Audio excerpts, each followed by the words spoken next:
Actually ಇವತ್ತು ನಮ್ಮ drone Pratap ಅವರು ಹೊರಗಡೆ ಹೋಗ್ತಾ ಇದ್ರು. ಎಸ್, ನೀವೆಲ್ಲರೂ ನೋಡಿದ್ರಿ, ಈ ಬಿಗ್ ಬಾಸ್ ಈ ಹಿಂದೆ ಒಂದು ತಪ್ಪನ್ನು ಮಾಡಿರ್ತಾರೆ. ಅದೇನಪ್ಪ ಅಂತಂದರೆ ಜಾಸ್ತಿ ಮಾರ್ಕ್ಸ್ ತೆಗೆದಿದ್ದಂಥ ನಮ್ಮ ಡ್ರೋನ್ ಪ್ರತಾಪ್ ಅವರನ್ನು ಫಿನಾಲೆಗೆ ಕಳಿಸ್ತೇನೆ, ಒಳಗಡೆ ಮನೆ ಒಳಗಡೆ ಇರ್ತಕ್ಕಂಥವ್ರ ಕೈಯಿಂದ ವೋಟ್ ಮಾಡಿಸಿ ಆ್ಯಕ್ಚುಲಿ ಸಂಗೀತ ಅವರನ್ನು ಫಿನಾಲೆಗೆ ಕಳಿಸಿರ್ತಾರೆ. ಆದರೆ ಇವತ್ತು ಅದೇ ತಪ್ಪನ್ನು ಮಾಡೋಕ್ಕೆ ಹೊರಟಿದ್ರು. ಎಸ್, ಏನಪ್ಪ ಅಂತಂದರೆ ಇವತ್ತು ಮಿಡ್ ಡೇ ಎಲಿಮಿನೇಷನ್ ಇತ್ತು, ನಿಮಗೆಲ್ಲರೂ ಕೂಡ ಗೊತ್ತಿದೆ. ಇವತ್ತು ಆ್ಯಕ್ಚುಲಿ ಹೊರಗಡೆ ಏನು ವೋಟ್ ಮಾಡಿರ್ತಾರೋ ಜನ, ಅದರ ಮೇಲೆ ನಾನು ಲೆಕ್ಕ ತಗೊಳ್ಳಲ್ಲ. ಇವತ್ತು ಕೂಡ ಒಳಗಡೆ ವೋಟ್ ಮಾಡಿ ಯಾರಿಗೆ ಜಾಸ್ತಿ ವೋಟ್ ಬರುತ್ತೋ ಹೊರಗಡೆ ಹೋಗೋಕ್ಕೆ ಅವರನ್ನು ಕಳಿಸಿ ಅನ್ನುವಂಥ ಒಂದು ಮಾತನ್ನು ಬಿಗ್ ಬಾಸ್ ಹೇಳ್ತಾರೆ. ಆ್ಯಕ್ಚುಲಿ ನಿಮಗೆಲ್ಲರೂ ಕೂಡ ಗೊತ್ತಿದೆ, ಸ್ಟಾರ್ಟಿಂಗಲ್ಲಿ ನಮ್ಮ ಕಾರ್ತಿಕ್ ಅವ್ರು ಬಂದ್ಬಿಟ್ಟು ಕಾರ್ತಿಕ್ ಅವರು ಡ್ರೋನ್ ಪ್ರತಾಪ್ಗೆ ಒಂದು ಓಟ್ ಹಾಕ್ತಾರೆ. ತುಕಾಲಿ ಅವರು ಕೂಡ ಡ್ರೋನ್ ಪ್ರತಾಪ್ ಅವ್ರಿಗೆ ಹಾಕ್ತಾರೆ. ನೆಕ್ಸ್ಟು ಮೂರನೆಯವರು ಸಂಗೀತ ಅವ್ರು ಬಂದ್ಬಿಟ್ಟು ಕಾರ್ತಿಕ್ ಅವ್ರಿಗೆ ಓಟ್ ಹಾಕ್ತಾರೆ. ಆಮೇಲೆ ನಮ್ಮ ವರ್ತೂರವರು ಆ್ಯಕ್ಚುಲಿ ಡ್ರೋನ್ ಪ್ರತಾಪ್ ಅವ್ರಿಗೆ ಓಟ್ ಹಾಕ್ಬಿಡ್ತಾರೆ ಅಂತ ಅಂದ್ಕೊಂಡಿದ್ವಿ. ವಿಚಿತ್ರ ಅಂದರೆ ಅವರು ಕಾರ್ತಿಕ್ ಅವ್ರಿಗೆ ಹಾಕ್ತಾರೆ. ಅಲ್ಲಿಗೆ ಕಾರ್ತಿಕ್ಗೆ 2, ನಮ್ಮ ಡ್ರೋನ್ ಪ್ರತಾಪ್ಗೆ 2 ಓಟ್ ಆಯಿತು.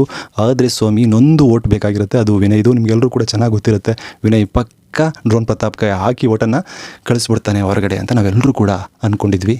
ಅದೇ ಆಯಿತು.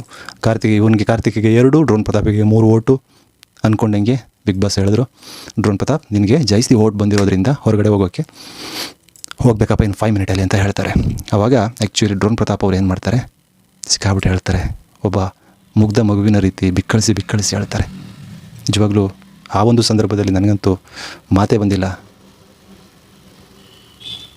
ತುಂಬ ಬೇಸರ ಆಗ್ಬಿಡ್ತು ಆ ಟೈಮಲ್ಲಿ. ಸಂಗೀತ ಅಂತೂ ಬಿಕ್ಕಿ ಕೂತ್ಕೊಂಡೆಲ್ಲ ಹತ್ತಲು. ಆದರೆ ವಿಚಿತ್ರ ಅಂದರೆ ಆ ಒಂದು ಸಂದರ್ಭದಲ್ಲಿ ಕೊನೆ ಓಟ್ ಮಾಡಿದಂಥ ವಿನಯ್ ಮೇಲೆ ಯಾರಿಗೇ ಆಗಲಿ ಕೋಪ ಬರ್ಬೋದು. ಯಾಕೆಂದರೆ ವಿನಯ್ ಇನ್ನೊಬ್ಬರು ಬೇರೆಯವ್ರಿಗೆ ಹಾಕ್ಬಿಟ್ಟು ಇಬ್ಬರಿಗೂ ಟೈಪ್ ಮಾಡಿದರೆ ಬೇರೆ ಏನಾದರೂ ಮಾಡ್ತಿದ್ರು, ಏನೋ ಟಾಸ್ಕ್ ಇಸ್ಕೊಟ್ಟು ಏನಾದರೂ ಮಾಡ್ತಿದ್ರು ಅನ್ನುವಂಥ ಒಂದು ಸಂದರ್ಭವಾಗಿತ್ತು. ಆದರೆ ನಮ್ಮ ಡ್ರೋನ್ ಪ್ರತಾಪ್ ಯಾರ ಮೇಲೂ ಕೋಪಗೊಳ್ಳಲ್ಲ. ಎಲ್ಲರೂ ಚೆನ್ನಾಗಿರಿ, ಗೆದ್ದು ಬನ್ನಿ ಅಂದ್ಬಿಟ್ಟು ಎಲ್ಲರೂ ತಪ್ಪಿಕೊಂಡು ವಿಶ್ ಮಾಡಿ ಏನು ಬಾಗಿಲು ಮುಂದೆ ಹೋಗಿ ನಿಂತ್ಕೊಳ್ತಾನೆ ಬಿಗ್ ಬಾಸ್ ಅಂತ. ಬಿಗ್ ಬಾಸ್ ಅವ್ರು ಹೇಳ್ತಾರೆ, ಅಲ್ಲಿರ್ತಕ್ಕಂಥ ಲಕೋಟೆ ತೆಗೆದು ನೋಡಿ ಡ್ರೋನ್ ಪ್ರತಾಪ್ ಅವರೇ, ಹೋಗೋಕ್ಕಿಂತ ಮೊದಲೇ ಅಂತ ಹೇಳ್ತಾರೆ. ಆ ಲಕೋಟೆ ತೆಗೆದು ನೋಡ್ಬಿಟ್ಟು ಸಿಕ್ಕಾಬಿಟ್ಟೆ ನಗೋಕ್ಕೆ ಸ್ಟಾರ್ಟ್ ಮಾಡ್ತಾನೆ. ಆವಾಗ ನಮಗೆ ಆ್ಯಕ್ಚುಲಿ ಗೊತ್ತಾಗುತ್ತೆ ಏನೋ ಟ್ವಿಸ್ಟ್ ಇದೆ ಇಲ್ಲಿ ಅಂತ. ಆವಾಗ ನೋಡಬೇಕಾದ್ರೆ ಮಿಡ್ ಡೇ ಎಲಿಮಿನೇಷನ್ ಆ್ಯಕ್ಚುಲಿ ಈ ವಾರ ಇಲ್ಲ. 6 ಜನನೂ ಕೂಡ ಫಿನಾಲೆಗೆ ಹೋಗ್ತಾ ಇದ್ದಾರೆ. ಇದು ಕಿಚ್ಚ ಸುದೀಪ್ ಅವರ ಆಸೆ.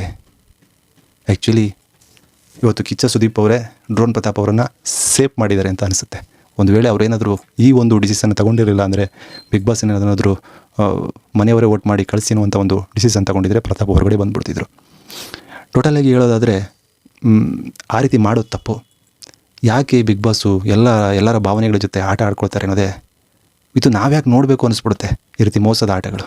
ಒಟ್ಟು ಅವರೇ ಹೇಳಿದ ಮೇಲೆ ಹೇಳ್ತಾರೆ, ಇದು ಕಿಚ್ಚ ಸುದೀಪ್ ಅವರಿಂದ ಈ ಡಿಸಿಷನ್ನು ಬದಲಾಯಿತು, 6 ಜನ ಕೂಡ ಫಿನಾಲೆಗೆ ಹೋಗ್ತಾರೆ ಅಂತ.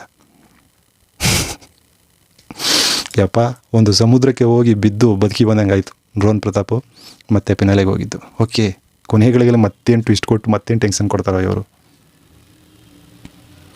ನಿಮ್ಗೇನು ಅನಿಸ್ತೈತೆ ಇದ್ರ ಬಗ್ಗೆ ಹೇಳ್ರಪ್ಪ.